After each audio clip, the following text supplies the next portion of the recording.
তুমি ঠিকই বলেছ, এই চাঁদের চেয়ে তুমি তার চেয়ে বেশি সুন্দর। কি বলে? আচ্ছা শোনো, কালকে একবার একটু এসো। আচ্ছা আসবে। আসবে তো? তুমি আসবে তো? এই শোনো, এই তোমারই এখন দেখে গেলাম।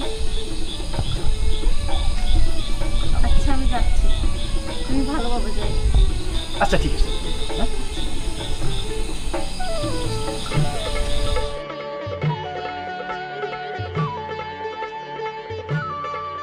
তুমি আমার মনের মাঝি, আমার পরাণ পাখি, আমার বাড়ি যাই